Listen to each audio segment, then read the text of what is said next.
This is Fantology. You may have heard of us.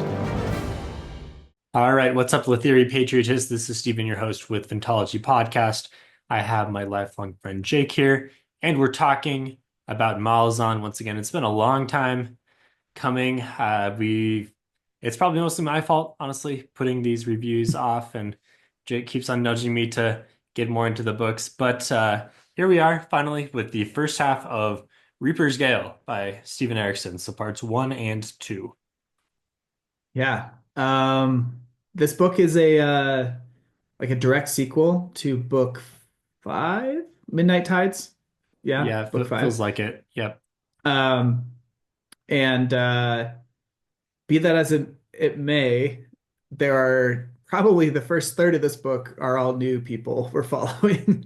So even though it is a direct Yeah. sequel, it's more like a direct sequel to the events of book five to begin with some scattering of familiar faces.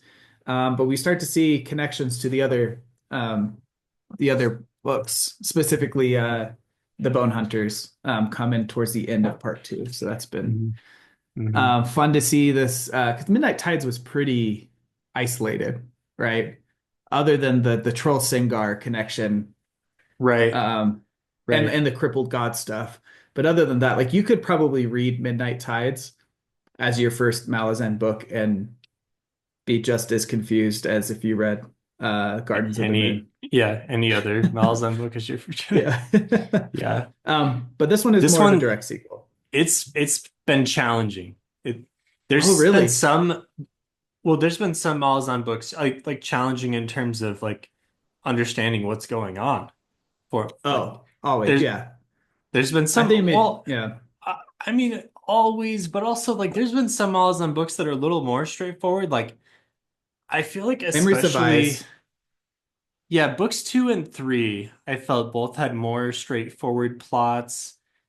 And I mean, yes, there's a wide cast of characters, but it just kind of like kept the momentum going with a set group of characters rather than like going super wide. And reading those two, like I felt maybe a little bit arrogant, like, yeah, Malazan is not maybe as challenging as people think. But then you get to stuff like this, and it's very, yeah, there's a lot going on. Yeah, thinking back, I think book three is still my favorite, Memories of Ice, and I feel like that one was the first time a Malazan book. Like I was, I feel like all throughout book one and book two, every like other chapter, I'd be like, oh, okay, here's the main plot. And then it would change and be like, oh, here's the main plot. And then finally, book three, I'm like, okay, I understand what this series is about now. Like I have a better sense of like what the overarching like plot line is going to be and like the Uh-huh. conflict. And then book four was it House of Chains? That one, I think the first like whatever part just following Karsa, I really enjoyed that because that was a continuous plot line with few characters that I was like, this is like a normal story. And then it got big. But I feel like Midnight Tides was like that as well, even though they are once again swapping to like a completely new cast of characters and spot on the timeline. Um, I guess what I'm trying to say is I feel like it's gotten better, and I've been really I thought this was like a fast read, especially through part one of this book. So chapters what 1 through 6 or 7.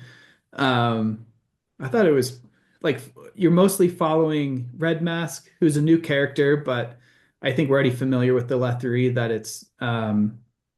it was easy enough to follow along. And then everything else has felt just kind of like fallout from Midnight Tides to an extent. Yeah. Um, Yep.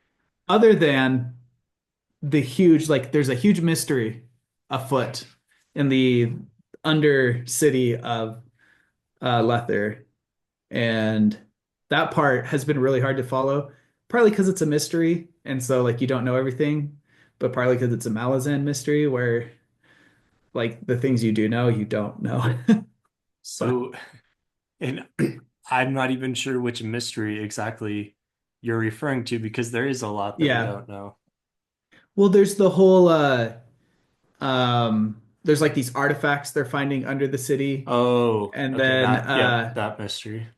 but like in my mind right now, that's connected to the errant and his whole Mm, thing. But then at times they hint that it's, oh, this was an old Jagat city. Oh, actually, this is a city from the first empire that's underneath. I don't know. I don't know because yeah. they find those obelisks and Bug is like, oh, this is missing a piece, but the piece is made out of energy. And like maybe it has to do with the Azath house. I don't know, but And it's mysterious. there's that one chapter where it begins, which is chapter begin anyway, there's one part where it begins by talking about like the frozen ball of ice underneath the lake that's under the city Yeah. that's being held for some reason. And there's also the mystery of like what exactly is Tehol and Bug's plan? What are they doing with the money? It does feel like it's all connected somehow. Yeah, the mystery thing under the city, I feel like is touching on, so we know there's some demon thing that's frozen in the ice because we've seen hints of it, I think, in Midnight Tides, but also like it was part of why Yeah. the Errant tried to reclaim godhood again. I remember it's Um, connected to what the Sita was trying to yeah, do. there's Hmm. that, but then that's probably also connected to Gothos, his whole like freezing time in this area after the Scabandari Blood Eye betrayal, which I think is so then also connected to the Azath house with the sisters. Is it Shultath? What's her name? Uh Menonor is one of the sisters, right? Or these. Minanor, I think Minanor is one of the sisters, and then it's something like Shelt. I don't know. Names are hard for Yeah, anyone listening. Names are hard. there's Um, a lot of names that have similar vibes. It's really hard to distinguish characters. yeah, but Sheltath and her other sister, Sheltath, the character I'm calling Sheltath, whatever her actual name is the one who was keeping Silchas Ruin more restrained in the Azath house in Right. Midnight Tides. And Um, wasn't there a fight at the end of Midnight Tides where they kind of go down there and yeah, throw down? I don't remember who was involved in that fight. I think Kettle was key to Silchas being freed. She was like Um, guarding it, but then someone like went down underneath to throw down and bring Silchus out, didn't they? I don't remember, but also connected to maybe Bryce Bedeck then Yeah, with his whole the nameless god people he found underneath at one point. right, And then right, also connected to the tiles. So all those in my mind are part of the mystery right. that is being uncovered. And the whole tiles and the holds thing, like what Feather Witch has taken advantage of a hole in the Errant's plot to then like form a new, what do you call this? Like not a godhood, but like a new house of A new sorts, hold. Well, a new hold, as I understand it, or take advantage of the empty hold. There's this empty hold that's been yes, around for a which was while, the errands. and it's been now claimed by the Errant slash Feather Witch, and she's trying to recruit a new Destriant, or she wants to make herself the She's Destriant. she becomes the desk. Yeah, so to start from the beginning of her plot line, what we see is so she in the last book had gone out with the ships that were looking for challengers for Rulad. She comes back and she has I don't remember how she has Bryce Beddock's finger, but she has his finger and she's just trying to like she's basically pissed off at the Empire, at Rulad, at everybody, and is like, I'm seizing power and my destiny here. So she, while looking for more knowledge, like studying, researching, she summons the ghost of the old Sita. Uh, is it Kuru Khan? Is that his name? Yeah, Um, and we don't see them interact a ton, but I got the impression that he gave her more knowledge. And then when that happens, oh, and she also makes a deal with um, Hanan Masag. uh-huh. I hope I'm saying the names right. To basically like they hate each other for being indebted and he's Edor, but they also hate the current state of affairs more. So they make this tentative deal to like in separate directions pull the empire down. Um, so I think her whole plan was to take control over the holds.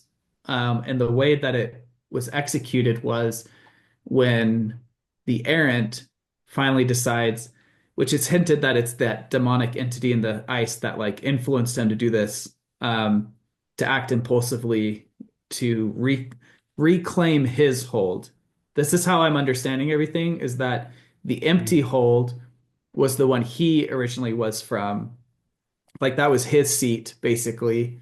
But because he I don't know the mechanics here, but he basically stopped being a god in all but name. Like they mentioned that moment where he's like people still pray to him, but because nobody expects When he anything, goes like down below the city to his empty palace or yeah. yeah, yeah. So I think the empty hold is empty because he basically disappeared from his Uh-huh. seat of power. And so I understood Which this we've as him seen reclaiming before it. with other Yeah. gods. I think Karul, right, was one of like the Yeah, early this elder gods that in gets Gardens of the brought up. Moon. Yeah. In Guardians of the Moon, we have a very similar scene where something dies in an old abandoned temple of Karul, and that blood sacrifice, there's power in the blood, and that's what brings Karul back to life, basically. And this is similar to what the Errant is doing here. He needs immortal's blood for sacrifice, and I think it was just happenstance that he landed upon Feather Witch. Maybe it has to do with just the principles of convergences of power in general. And then he stabs her, but she counterattacks and stabs him with Bryce Bennick's finger, rips out his eye, and although she's bleeding out, dying, Kurokan goes to get a healer, who we later find out was Saren or Samar Dev that he tried to find. Yeah. But she Works out eats the poorly. yeah, yeah, very poorly. But she eats the eye, which then I guess by virtue of their connection, like I don't know if the eating the eye is like if you eat any part of an ascendant or god, if you get power, or if it has to do with the fact that he is using her blood in the ritual. Anyways, basically forces herself upon him as high priestess, which is a destriant because it comes from Destri Errant or something like that. They like have they use the full names in this book, Yeah. which I think in First Empire language means God chosen or something like that. But because something to do with the way it was done, like they've hinted at the idea of like gods have power over the world and also their worshipers because the worshipers give them power, but also the worshipers can kind of impose their will on the god. And it seems like Uh-huh. she has an inordinate amount of power over him, an usual amount due to the whole She, situation and how yeah, she came. Yeah. she ate the eye. Yeah. Yeah, yeah, makes sense. So and then And and then she's trying to recruit Udanas to be yeah, the shield anvil. yeah. And because Bryce Benedict has become the mortal sword again, maybe I don't know if it has anything to do with other than the fact that she had his finger. I don't know if like Hmm. how else we haven't seen him accept or reject that or what, but Udanas is rejecting it for now. Yeah, for now. Um, that whole scene was so cool to me. That was one of I think Erikson has a real skill in writing these like chaotic, hectic, like I don't know if I would really call them action sequences always, because like there wasn't a ton of action as much as just like so much craziness is going on, in a really compelling way. But This is the first, I think this is the first Malazan book I've read since playing Elden Ring, which I got really into last year, as you know. And I mean, I respect that George R. R. Martin did some writing for the game and whatever. Very cool game. But really missed opportunity and not having Steven Erikson, right, for Elden Ring. Because when I read this, like when I'm reading this book, that is all I'm picturing. Like it is the yeah, same exact vibe of that game, just this dark, weird, twisted gothic fantasy where you have no idea what's going on. most of the time. There are rules, but it's very hard to piece together what's kind of hand wavy and what is actually a rule in the whole story. And yeah, yeah, very different type Yeah. of story. Very different. Yeah, yeah.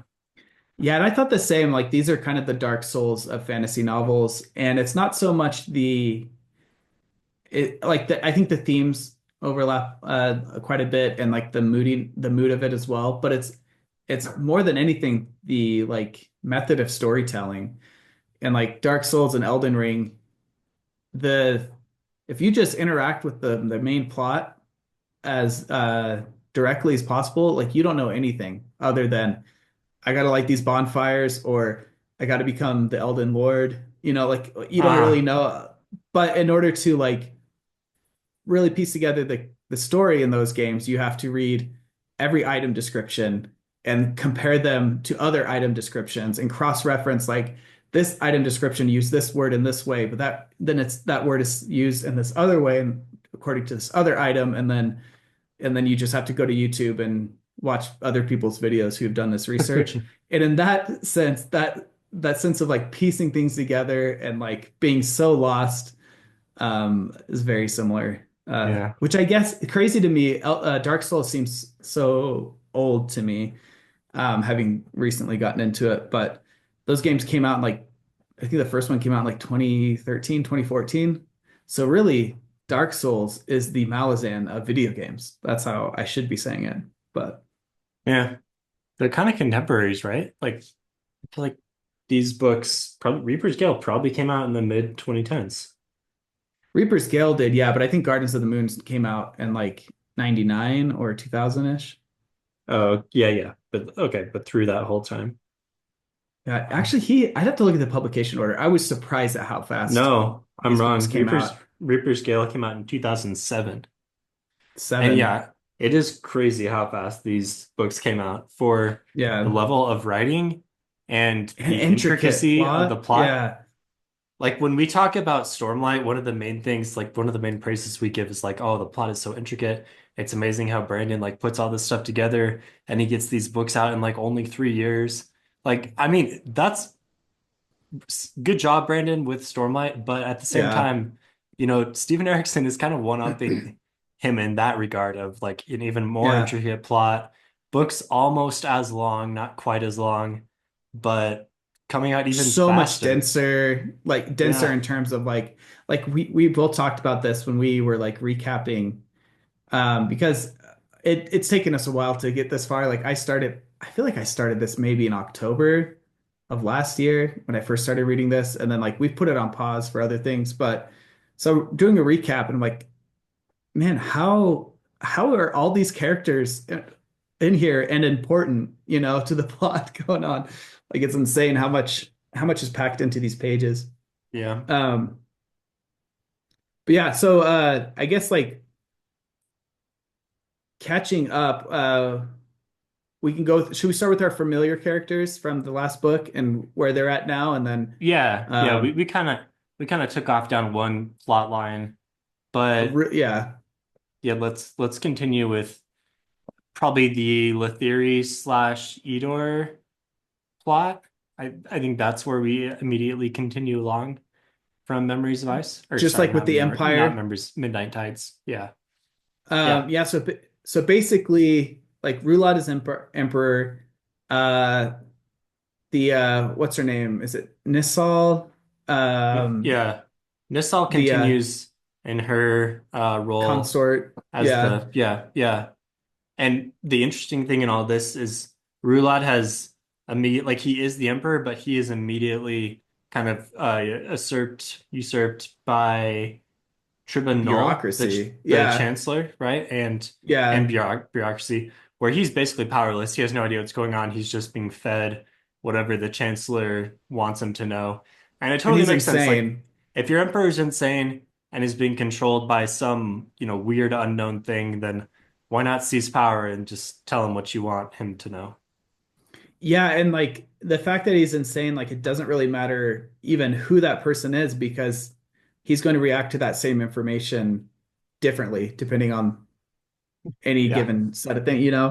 I think this is So yeah, so basically you have these like high like upper level bureaucrats slash aristocracy from the Lethari Empire that are still running the show. Like they basically ran the show with the other emperor. It's like almost nothing has really changed for them, which is a really interesting theme here, and that the Lethari Empire was trying to colonize and like eradicate slash assimilate all these tribes around them, the Eater included. And the Eater's plan, or the Eater like revolted and conquered the empire. But now we see them conquering the empire. Like a big theme of this book so far has been like who conquered who. Like yes, Yeah. the Eater are in higher stations, but the empire is essentially the same. Like the same cogs and Mhm. wheels are in motion.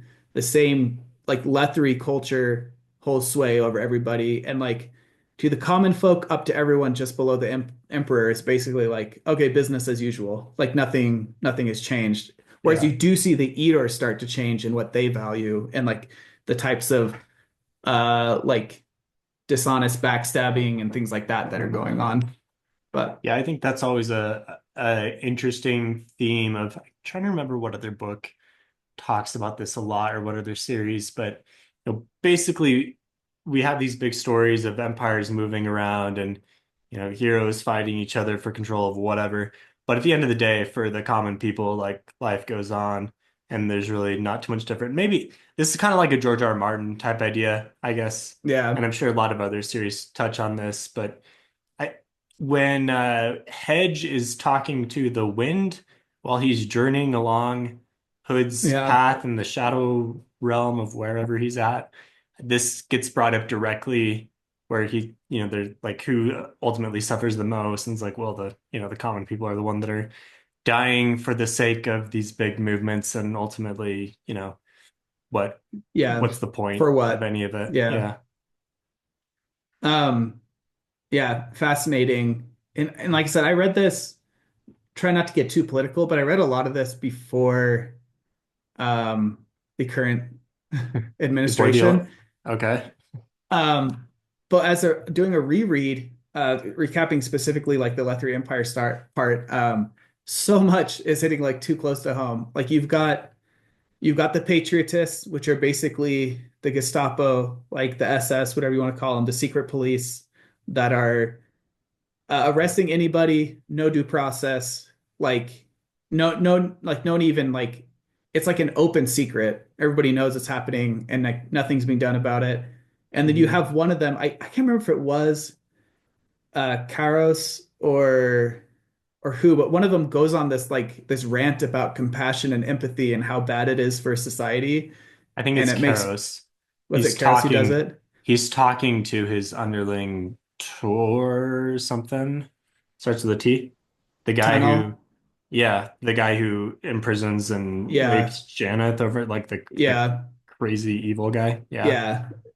Um, he has a lot of like uh soliloquies that are interesting in this book. He has one about certainty and how like people who are very certain of things are the ones you can manipulate the most because Yeah, you that was just super change what they're interesting. certain about. And I feel like that is spot on with human nature. Like Right. um but those that are uncertain about anything, it's like, well, you can't fully control them because they're not willing to fully give themselves to anything anyways. Right. Um, There are but some the sheep that you can convince to follow a narrative, and then there are some people who you can't really control because they are free thinkers and yeah, yeah, yeah, spot on for sure. but the compassion thing is interesting to me because like recently in US politics, you've had people say things about how like empathy is actually a bad thing and that there's this like weaponized empathy being spread in order to stop what is really good. And anyways, I would never have like reading this part about what Carol said when I first read it, didn't think twice about it, but on this reread, I'm like, man, this is like hitting too close to home with a lot of like big talking heads in politics today.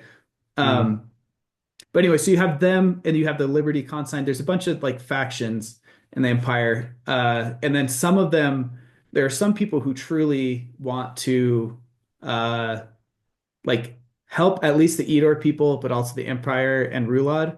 And I'm trying to remember their names. Is it Berthan Trana?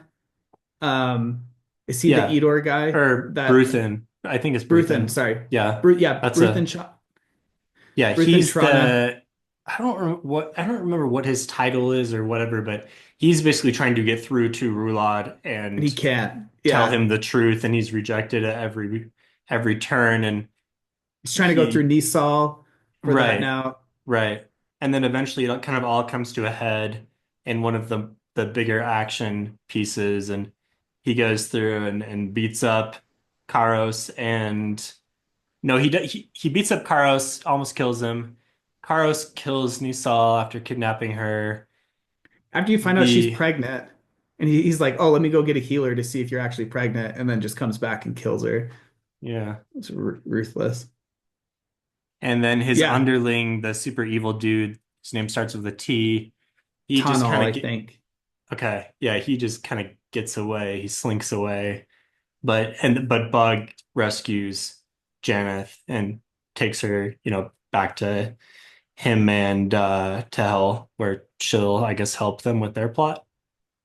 Yeah, and like it's interesting seeing the schism start between Kairos and Tunnel, and that as soon as like Tunnel is just like he's like almost cartoonishly evil, and like and that he gets so offended that Kairos tells him he has to get rid of Janeth that he's like now he hates Kairos and is going to save Janeth in his own twisted way. Um and but it's interesting at the end there when he thinks Kairos freed Janeth and Kairos thinks or moved her, got rid of her, and Kairos thought Hmm. he had done it, but now they both know that neither one of them have, and I'm interested to see where that leads.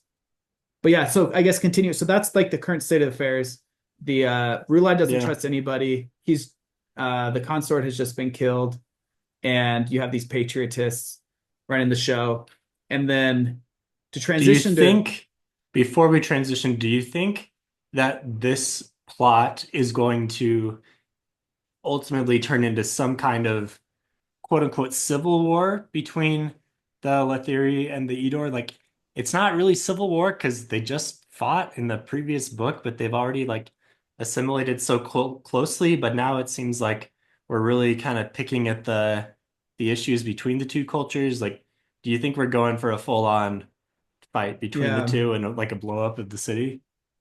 my prediction it was going to be more of a like a rot from within, so less of a civil war and like I'm getting the vibes that there are key Edor leaders who are like, this isn't like what our people are becoming is not good. Like we are getting the losing end of having conquered this Hmm. empire. Like I think Bruthen is one of them, as well as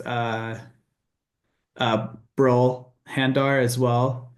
But I get the vibe that it's going to be too late and things are just going to decay from within. Or some third force is going to like take advantage of their weakened state and demolish it. Yeah. Or, I mean, the current fear with some characters is that Akarium is just gonna like destroy the entire city. Yeah, that yeah, that too. By third force, that could be Ikariam all on his own. Yeah. Um, but there's this guy, Rautos, who is starting to realize the economic situation, which brings us into Tehol and Bug, Mm. who I all of think Midnight's, Rautos versus Tehel could be a really interesting, but like I like Rautos. He seems like a cool guy, smart guy, yeah, and Tehel is obviously super likable. So this yeah, could be an interesting battle here. yeah. I mean, he's the only one aware of the issue and has been aware for a while. And like, it seems like finally people are maybe starting to listen to him. Um, but yeah, Tails and Bug have got this nice situation where they're removing hard money from the economy, which I, with my limited economic background, it should cause deflation, right? An individual coin is worth more now because there's less in Yeah, there's circulation. not as many. Yep. And with the idea that like kind of damned if you do, damned if you don't, if they continue as like is happening, you already have people forced to barter now because there's not enough money in circulation. And so you're going to destroy the economy that way, which, Mm. I mean, the Let Their Empire Ah, is all okay. So about. that was the significance of that whole goofy scene where he's going down Yeah, that alley and bartering all these different things. yeah. I thought it was funny, but it not until you said that I didn't realize that was what that was supposed to illustrate. That was them trying to find like ingredients for a soup or something, right? Is that what they were Yeah, bartering for? Yeah. it didn't seem consequential, just kind of funny, but now I see the point of it. Mm. Yeah, because the way I'm interpreting this is if left to the same old habits, like the rich get richer and the poor get poorer, and if there's not enough money in circulation, that means all the money is just going to go up to the wealthy few, and then at that point, money is not going to really mean anything because the vast populace has no money to work with anyway, so they're not like they're on a different currency then. Like they're just, if you're just bartering, why do I care if you have these gold coins? Like I have Hmm. no one to I can't break change with that with anyone I do business with kind of thing. Right. So that's the one way you're damned. Or if they correct for it and start trying to mint more coin to put that more in circulation to make up for the lost coin, then Tehol can just return all the coin into the market and cause like a huge spike in inflation and then um, cause its own set of Mm. issues that way, Mm. which um, we'd kind of seen hints of in Midnight Tides, but it's fun to see it like roll out, like see the fruits of their labor more. It seems like they still have something more up their sleeve. Like it's like, yes, probably they'll re-inject all the money, but at the same time, you have those rat catchers talking like, where is the money? Like, what are they doing with Right. it? Right. Right. So interested to see what happens Mm. there. Um, Yeah, a lot of plot threads all kind of yeah, coming around in the city of Lether. And then the thing we tainted at was Ikariam and Karsa showing up as yeah. challengers to Rulad, and we've seen both of these guys quite a bit. We know their game a little bit. We know how intimidating they can both be. Ikariam probably even more so than Karsa, and that's, saying a lot right there.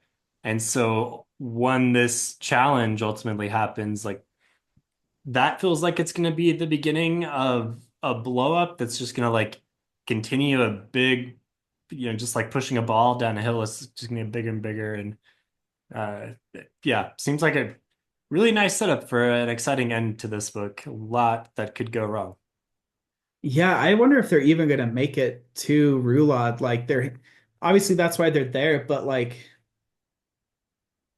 they're such huge characters. I kind of feel like everyone just wants them to truly go at it. And by everyone, I mean as readers, no one in the books. Everyone in the books who has a hint of what either of them are like, please don't Yeah, even get near each other. Um, right. but yeah, so I wonder like how that's gonna go. We find out Ikariam is the son of Gothos, right? Or Gothos, whatever his name is, the the Jagat guy from the prologue of Midnight Tides Okay. and Reaper's Gale. He was in the prologue here too. He because you see him, it continues the story from the prologue of Midnight Tides in this The one, where Skavendari and he, Silchas story yeah, from, and yeah. he's like, yes, I'll Mail asked him to cast his spell, and he cast a spell, but he said, I'm gonna need payment, and then they asked what it is, and he's like, I'm keeping Scavendari's soul, like that's my payment. Um, so yeah, Ikarim is a son of him and somebody else. I don't know I don't know like the implications of that at all, but Mm. that is revealed.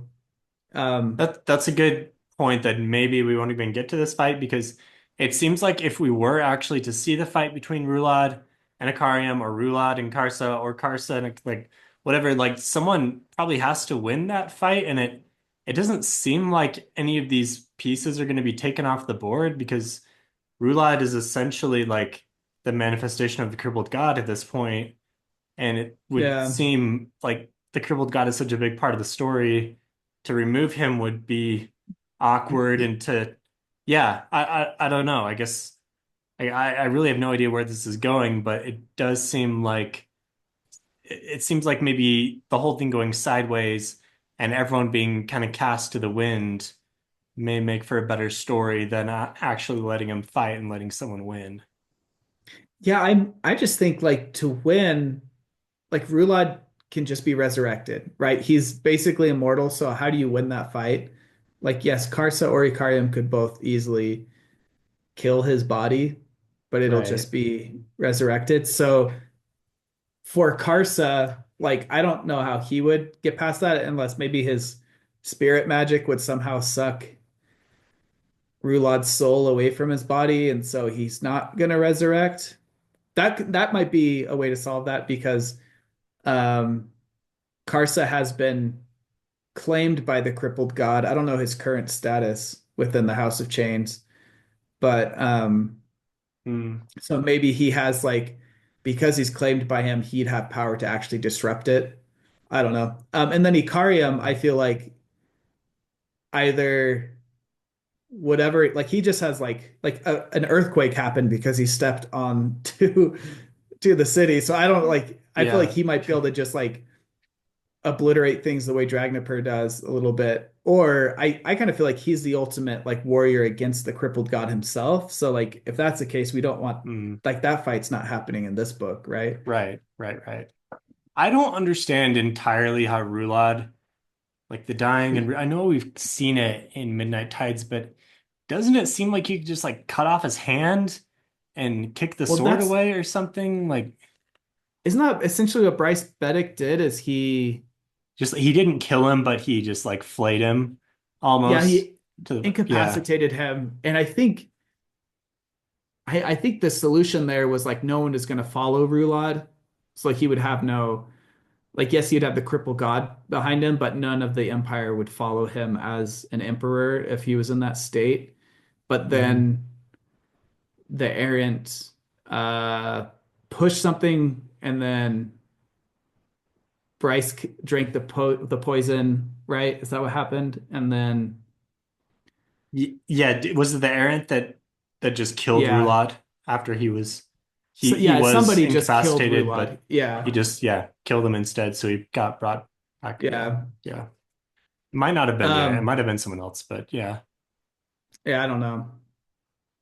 But cool to see Karsa and sorry, long day. Cool to see Karsa start like gaining this ascendancy. I don't know if it has to do with all the souls that are following him, if it has to do with the crippled god touch, or if it just has to do with the fact that like the other Tarthanals hear that he's in the town and they're like, "Oh, this guy is going to Yeah. be our new god." Yeah.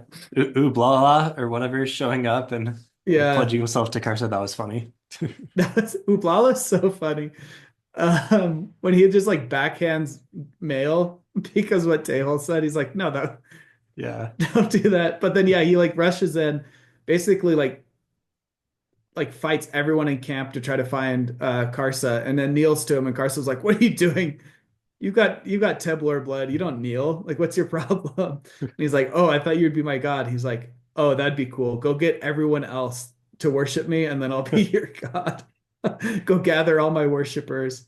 And then, what do you think? Karsa's cool. He's a fun character. Karsa's so cool. We've been playing more D&D recently, and like, I'm always tempted to try to build a Karsa character, but Mm. I don't know how to like give it justice, you know. But interested to see what his what secrets he had to talk to Ublala about. Like he tells Samar Dev to leave because he has secrets to discuss. It's like I don't know what that would be. I can miss that. Was it just like at It's the end of a section and it cuts? yeah, that's like the Okay. very end of it. He's like Samar Dev leave, or he doesn't call her that. He says witch, right? He just calls her witch all the time. It's like leave witch. I have things to discuss with Ublala, and she's like, no, I'm not leaving. Like, first of all, you can't tell me what to do. Second of all, you think I'm gonna miss like hearing what secrets you might have, like, and then he like forces it, and she's like, okay, yeah, I'll leave. Um, so I don't know what it was. Yeah. Maybe we shall find out in this book. Maybe we'll find out 3 books later. Um, let's swap over to some of the other plot lines. So the other, probably two other big ones, right? The Silchas So it's Ruin, just Udanas, etc., and and the whole then stuff with the owl and Red Mask. and yeah, yeah. So Silchus Ruin is with Kettle, Udanas, Fear, and Serendipedic, trying to make it do we even know that they're trying to make it to some location Silchas is going to kill Scabandari, I assume? Like, Yeah, although well, it's the goal is kind of uncertain. Well, we know what Fear's goal is. Fear wants to get Scabandari to help him free yeah, Rulad, but yeah. I don't remember if we even know exactly what Silchus is trying to do. Yeah, I think the assumption was Silchus Rune was going to go find To Scabandari's soul to to get kill it, like and Fear's yeah, like, yeah, yeah. I'm gonna go because I need that soul too. Although it feels like Fear is kind of coming around to like maybe maybe not really that bit much of a fan of Scamandari either. I don't know. It's hard to remember who all feels what. But I think the important parts of this plot line are Kettle is eerie as ever, but also everyone loves her because she's a little girl, but creeped out by her for that same reason. Mhm. Selchus Ruin has moments of extreme violence, but then also moments of compassion that are unexpected. So he's kind of a wild card, I feel like. Udanas, they both Menandor, is that her name? Menanor or Menandor? It's Um, Menanor.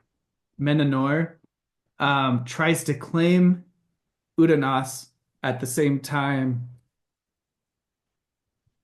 At the same time, the Errant tries to claim. Well, at the same time, Featherwitch forces the Errant to try to claim Udanas as a shield anvil. And this was another really cool scene where you like this is all a dream sequence, and you see Minonor in draconic form, like her body glowing and like I think it says argent flame or something like that, like over the dead bodies of these Forkrilla sail, and they're like burning and like popping under her heat and weight, and so her and the Aaron are kind of battling it back and forth, and then he's like, I'll make sure your sisters stay off your trail. And she's like, oh, okay, cool. Yeah, you can have them. Felt like that was like a um, really easy Yeah. bargaining there. But so I don't know if that means, I mean, he kind of wakes up abruptly from that into another dream and then wakes up. And so I think he feels like he came out not claimed by either one of them after that, but then he Hmm. drops into a fever. So I feel like something's happened. Like Yeah. he's claimed by something at this point. Um, and Their then their whole plot, they wander on the Sky Keep for a while, then they go through that fight with the Lethiri, then they find the Onyx Wizards, the Blue Rose folks, and the Tistandi. right, the Yeah, Tistandi kind of remnant. And yeah, Clip joins them, and Clip is the mortal sword of something that I'm not Animander remembering. Rake. Okay. Okay. Oh, right, as a Tistandi. Sure. Yeah, And then yeah, the journey. So like for things that are actually happening, this is it wasn't like the most thrilling plot line as they're kind of just wandering. yeah. It's more. This is another like the meat of this plot line has been like philosophizing. However you say that word. Like it's Udanas going off on like the current state of the world's ethics and nihilism, and then goading fear, and then fear like realizing, oh, you had value, and then Udana still being upset. Yeah, it's mostly like inner politics with like Silchas Ruin has a ton of power, and what is he going to do with it? And then also Kettle, what is she going to do? I liked Clip though. I thought Clip was fun. I like that he just annoys everybody, and they're like, "Why were you sent?" And then they find out I think he says like the Dark Winged Lord. Like I assume that's Animander Rake. Maybe I misread that. Mm. Because he's like the There's a lot main. of there's a lot of this type of back and forth where they're just characters are just annoying each other and throwing little quips. back and forth. Yeah. Yeah, he's one of those characters. Every book has this like bizarro plot line. In this one, it's Tell and Bug, but this type of thing usually bleeds over to other relationships as well. Yeah. I'm trying to think of like a concrete example of this, but I think something that's been fun in this book is picking up more on multiple characters and point of views are kind of discussing the same themes in different ways. Like they apply to their plot a little differently, but it's like the whole book discussing the same theme and different stories. Like you have like when you mentioned Hedge talking to the wind, talking about like who wins, who loses here. That kind of Hmm. thing, those kind of conversations are had like 10 different times across different characters and their POVs, which I thought was interesting. Mm. Um,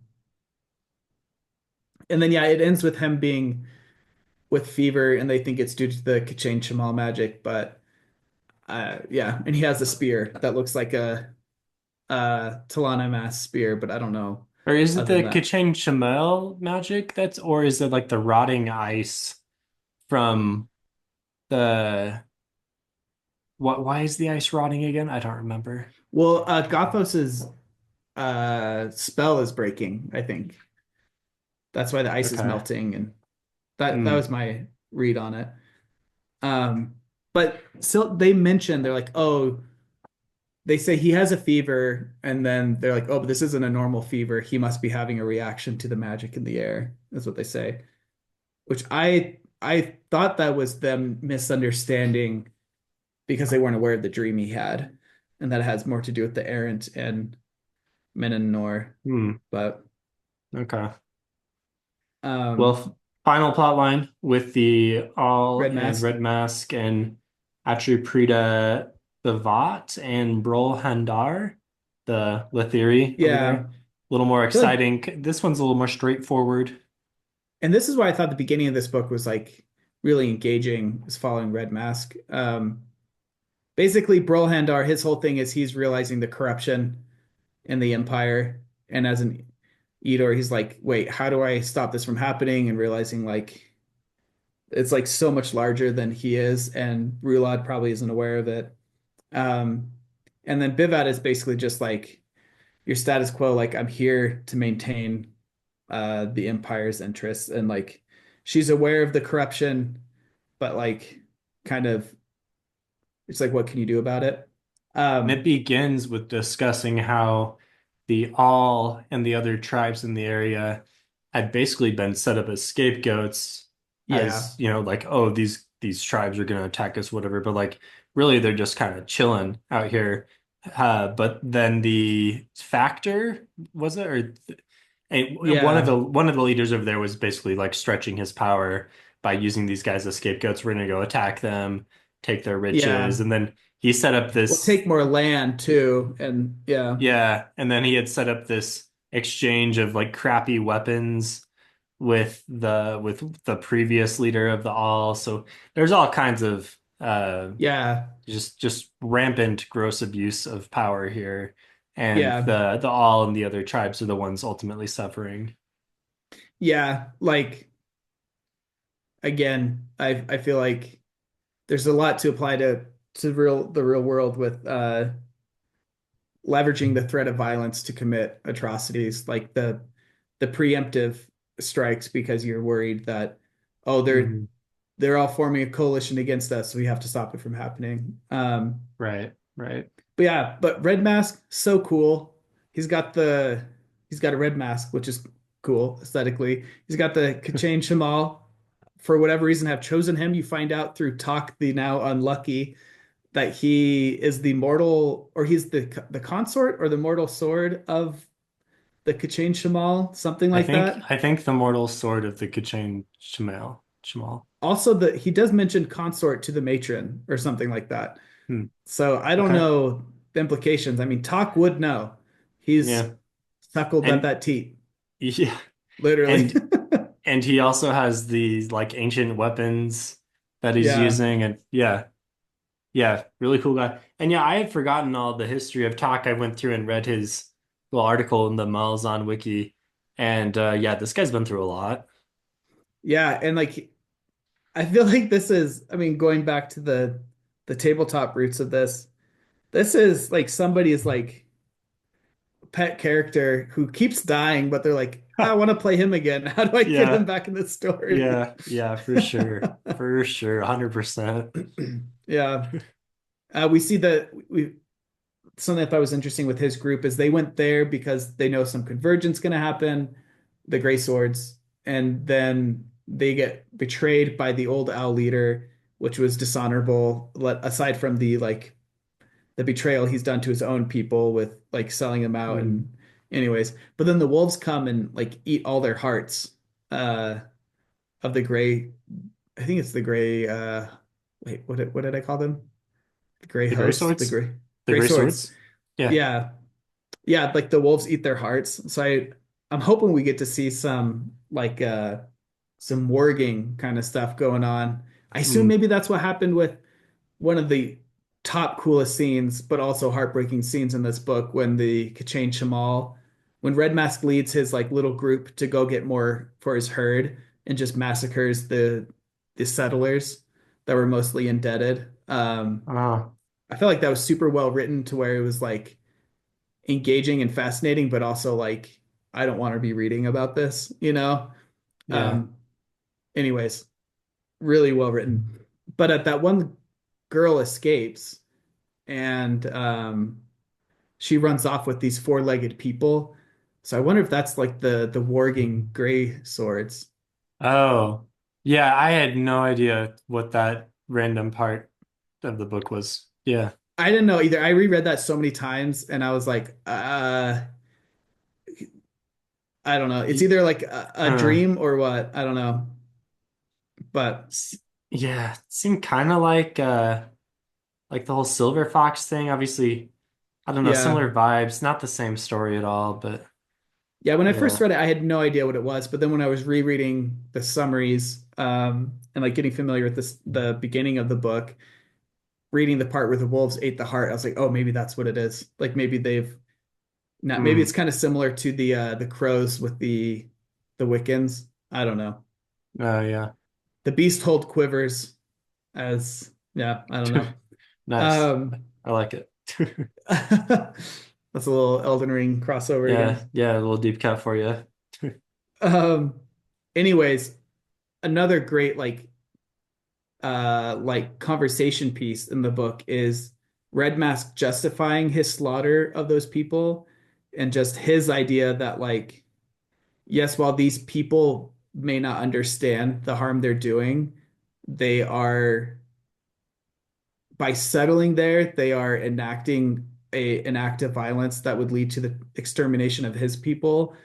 And the people who directed them to settle there like understood what was happening. And so like he's like Mm. justifying this violence to himself that like it's justified to slaughter these people completely because they have no right to this area and it's self-preservation. I thought that was just a good look inside uh, a human mind and how you can get yourself to commit like these massacres and like I don't know. I've been watching The Last of Us season two, and like a big theme is just like the escalating violence and how Hmm. just like in this situation, that's just going to look like that's going to make people more uh emboldened to be like crueler to the owl now. You know what I mean? Like it's just this vicious cycle of Right, right. cruelties back and forth. But anyways, Yeah. so yeah, he takes over. He basically calls out the old war leader, who is a pathetic weasel and coward and betrayer. And he calls him out so much, it feels like an Aiel moment from Wheel of Time, like them realizing the shame, and they're like, okay, I have toe, so I must Uh-huh. satisfy this toe by backstabbing Yeah, um, the war leader. And yeah. then we have an awesome battle at the end of him leading uh, the Lethery to these planes that have had magic purged from them. I didn't really understand that backstory, but there's some holy lands there that have no magic anymore. Right. I got, yeah. And whoever the general, oh, it's after Prita Yeah. Bebot, right? She didn't understand that was like it kind of seemed like a last No, minute yeah, ploy. yeah, no one on the Lethery or Eater side understood this. So must have been just like Yeah. she thought it was favorable terrain to fight them for the retreating and things like that. Hmm. But turns out none of their sorcery works. So then she's like, well, I'll just bait them out. She also wasn't aware of obviously that Talk had been training them in Malazan tactics. And so the Owl are now a much more organized and unified fighting force. There So was a lot that happened off screen leading up to yeah, this. Like yeah, the owl went from, tribes with no organization to a organized fighting machine that was able to, create this whole thing. Like it was mostly Red Mask and Talk, kind of the brains behind it, but there was a lot that happened to get them from point yeah. A to point B here. And I mean, Was it too fast for you, you think?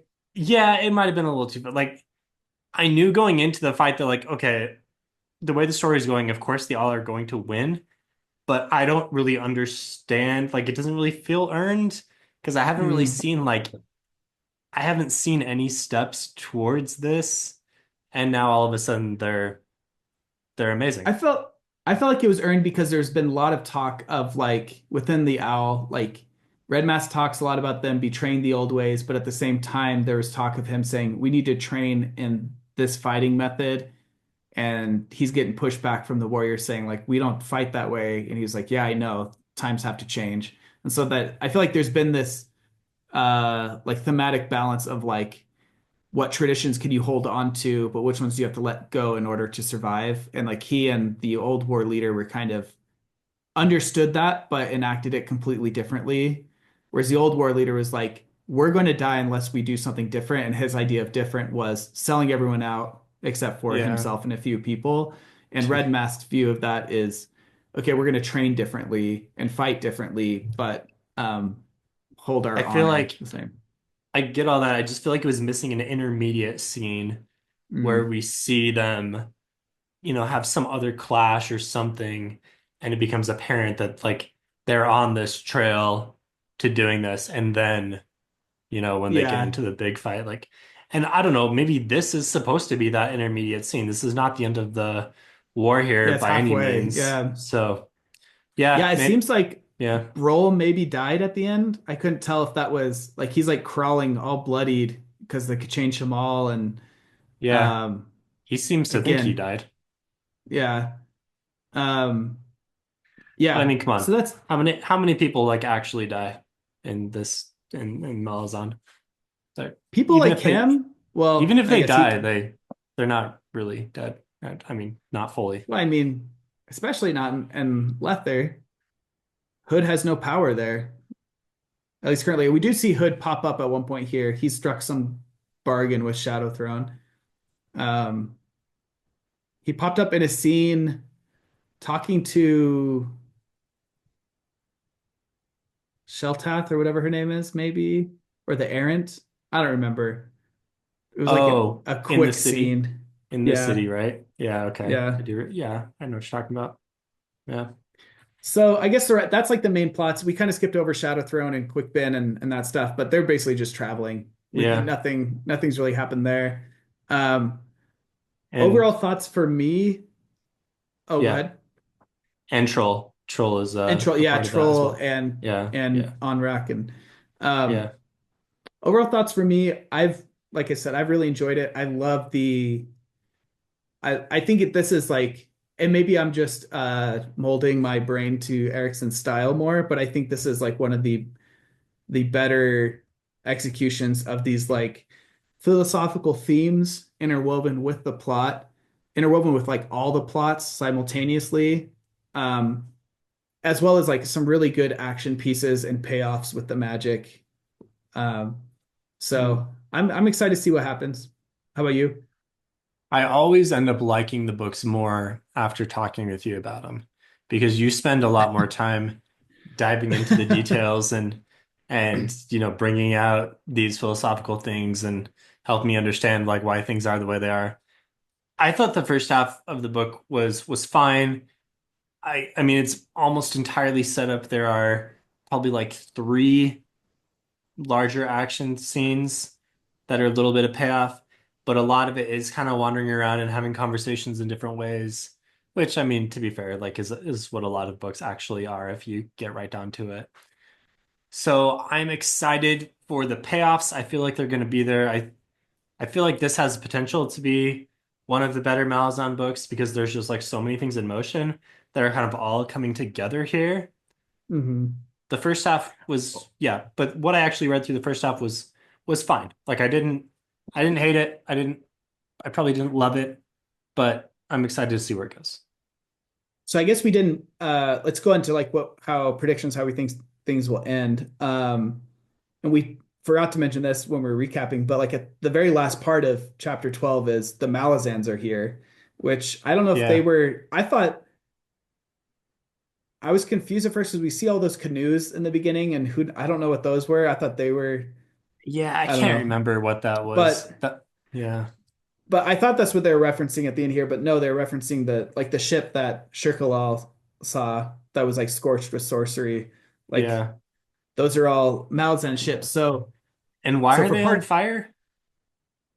um good question. I even though I think this is kind of dumb, I interpret it as like uh the like conquistadors landing in the New World and burning the ship so nobody retreated. Oh, That's kind of okay. how I interpreted it. I don't know why the Malazans would need to do that. Like is Hmm. like surrendering like that really something they're known to do? Not really. But when I see ships burning in a harbor, that's all I think of is that Yeah. story. So Maybe they were like a um light with sorcery, or I don't know.